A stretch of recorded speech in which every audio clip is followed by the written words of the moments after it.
The single biggest piece of advice I give to anybody looking to start scuba diving is make sure you get to talk to your actual instructor before handing over any money for your course. But what questions should you be asking of a potential instructor, and what should you look for in their answers?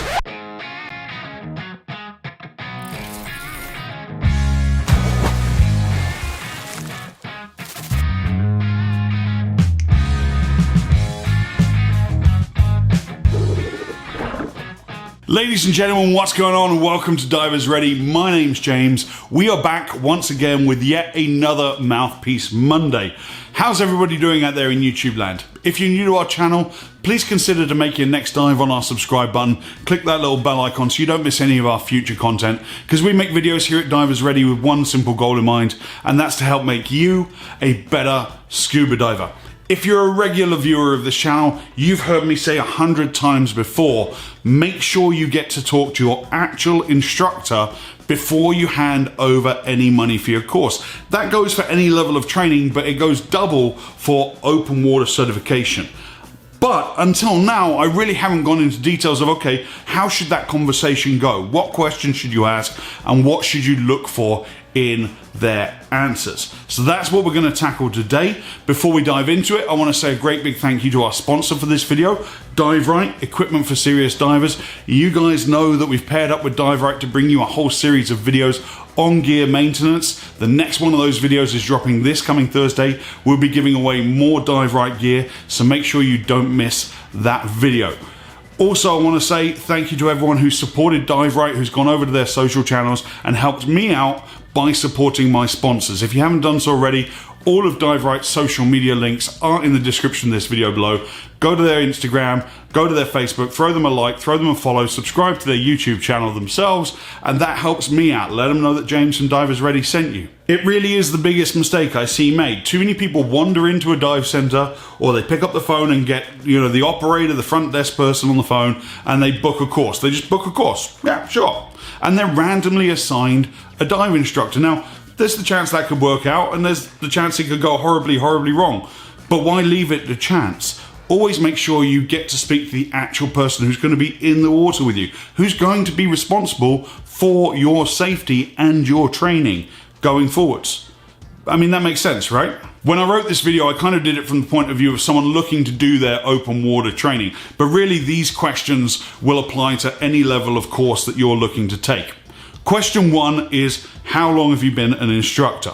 Are newly minted, fresh out their IDC, full of beans and enthusiasm, 20-something instructors better than a grouchy, jaded, 40-year industry veteran? Or are the older instructors who have been around longer, seen a thing or two, dealt with everything that could be thrown at them above and below water, and have all that experience to draw on, better than a backpacker on their gap year who just barely scraped through their IDC despite failing the physics portion of their theory exam, and are just bumming around with a backpack doing this for a bit of a laugh until they run out of money, go home and get a real job?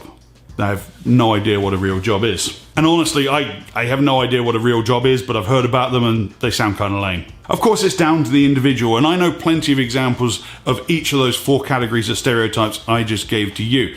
But it's not about how long that instructor has been active. It's about how much they're still putting into their course. It's about their teaching techniques. It's about their attitude towards the sport. However, the reason I want you to ask this question is, if you take their answer to how long have you been a dive instructor and you compare it to the answers to the questions I'm about to give you, you're going to get a more complete picture of what that instructor's teaching style is actually like. The second question I would ask any instructor I was thinking of hiring is, how do you keep your teaching practices and your methods up to date? What you definitely don't want is that 40-year industry veteran who's still teaching scuba diving like it's 1979 with J-valves and double hose regulators and horse collars. That's not good. Scuba diving moves on. It's a technology-dependent sport, and you want fresh and modern equipment and teaching techniques. Those two things go hand in hand. Let's look at the equipment. First, I would ask, what rental gear are you putting me in? Ask them specifically for brands, and then look those brands up on the internet before you've handed over any money. Is it modern? Is it up to date? How old is their rental fleet?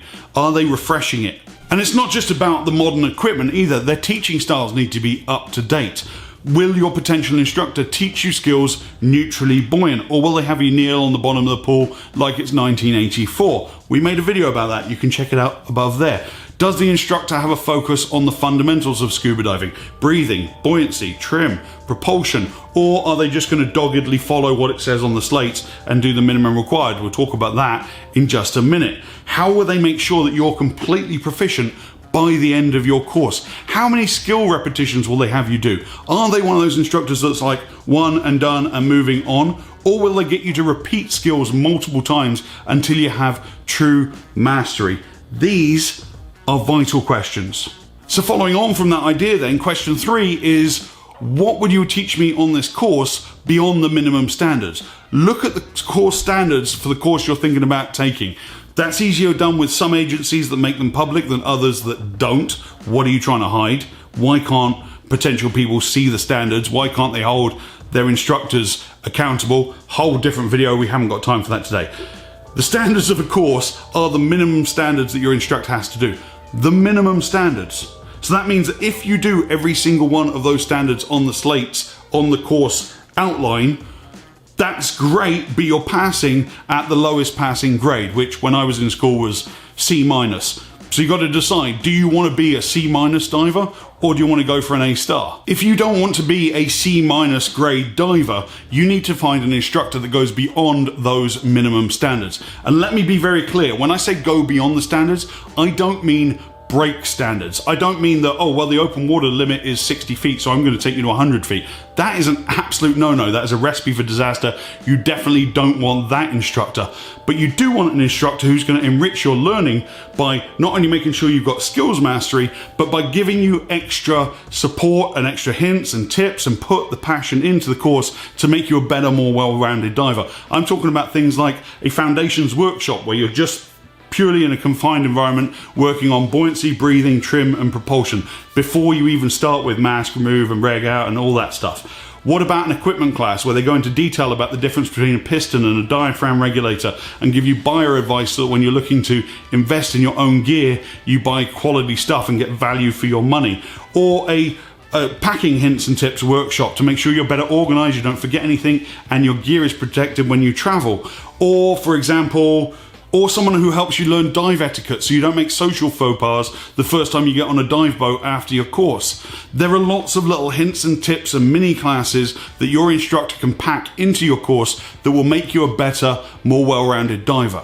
If you've got an instructor who just sticks to those slates, that's not good enough anymore. They need to be putting in that extra effort and they need to be working for your money. Question number 4 is a practical question. We've talked about it in other videos.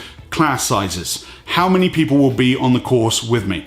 I could make a whole separate class size video about instructor to student ratios. Maybe I will. But for now, let's go from the point of view of open water. An instructor with most common training agencies can take up to 8 students for an open water course at a time. And it can go even as high as 12 if they use assistant instructors and dive masters. That's a lot of students in the water with you. What you've got to remember is you can expect a fraction of your dive instructor's time and attention relative to 1 over class size. So if there's 12 people in the class, you're going to get 1/12 of their time and attention for all the money that you're paying. And again, if there's a problem child in the group, your proportion of the time will go down while they're dealing with trouble. Long story short, smaller classes, always better than bigger classes, but usually more expensive. But definitely you want to know what you're signing up for before you hand over your hard-earned money. How much is this course? How many other people are going to be on the course with me? Question 5 is how many fun dives do you, the instructor, do per week, month, year, however you want to phrase it? Big one this, save this question to last. I think it's really, really important. You need to find an instructor who, despite all the admin and bureaucracy and bullshit they have to suffer, all the long hours and low pay at the dive centers with possibly a horrible boss or, last minute changes and no certainty of any kind of job security, and you're out there in the heat all day long, you're doing dirty jobs, it's physical, and you're getting bit by mosquitoes, and then you scratch the bite and it gets infected, and then you pick it, and guess what? It bleeds. Nobody could have predicted that was going to happen, right?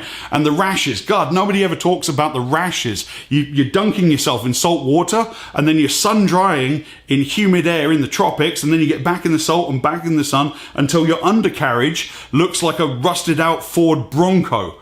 Nobody ever talks about that. And despite all of these things, the instructor still chooses in their free time, in their one day off in the last 2 weeks, to go fun diving.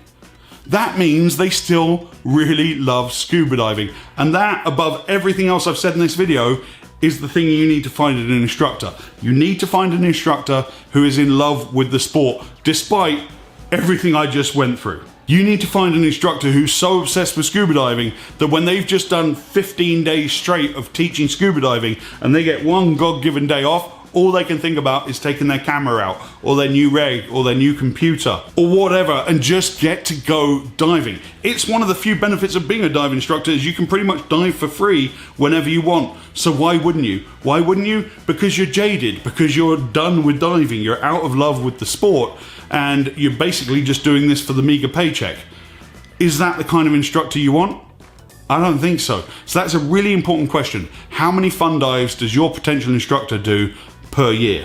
And look, some people don't get to talk to their instructor before the course starts, and yet they get lucky. They get given an instructor who they really bond with, who's really enthusiastic, and who really goes the extra mile to give them a thorough training experience. Others are not so lucky, and they get randomly assigned a jaded instructor who can't be bothered, and the result is that that student is put off of scuba diving potentially forever. Let me know in the comments below if either of those circumstances happened to you. What I tried to do with this video is give you some best practice advice.